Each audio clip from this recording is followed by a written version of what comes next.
He smiled at her, stood up from the table, and calmly said, "I'll be right back." And then he walked out of the restaurant, got into his car, and disappeared, leaving her alone with a bill she couldn't afford. But to understand why he did that, you need to know what she did to him first.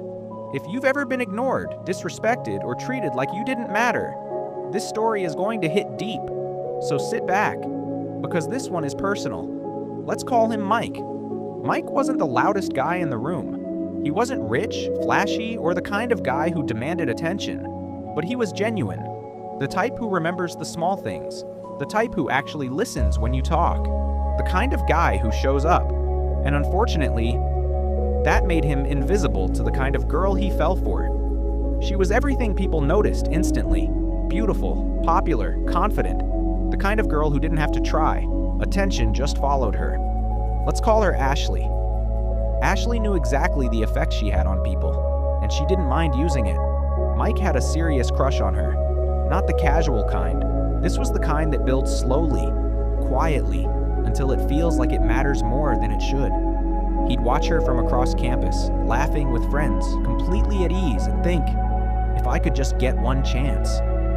So he tried. He asked her out. Once, she said she was busy. Twice, same answer. 3 times, still busy. But she never actually said no. And that was the problem, because a clear rejection would have hurt. But it would have been honest. Instead, she gave him just enough attention to keep him hoping. Just enough to keep him trying, because she liked being liked. And Mike held on to that hope like it meant something. Then one day, everything changed. Mike got his hands on 2 tickets to a completely sold-out concert. Not just any concert. This was a big deal. The kind of night people talk about for years. His heart started racing the moment he saw those tickets. This is it, he thought. This is my chance. He didn't wait. He called Ashley right away. And for the first time ever, she said yes. Just like that. No hesitation. Mike couldn't believe it. He replayed the moment in his head again and again, like he was afraid it might not be real. For days, he thought about that night, what he'd say, how he'd act. He even planned little details, what time to pick her up, how to make sure everything went smoothly. Because to him, this wasn't just a concert. This was the beginning of something. The night finally came. The arena was alive. Lights, noise, energy everywhere. People laughing, shouting, waiting for the music to start. Mike and Ashley found their seats. He was nervous, but happy.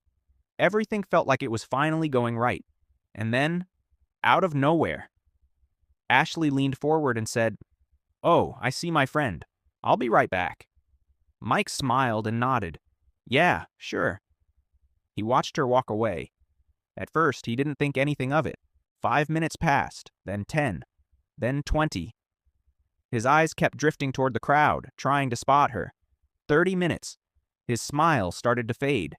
He checked his phone. No messages, no calls. The music started. The crowd went wild, and Mike sat there, alone. At first, he made excuses for her. She probably ran into someone. Maybe she's stuck in a line. Maybe her phone died.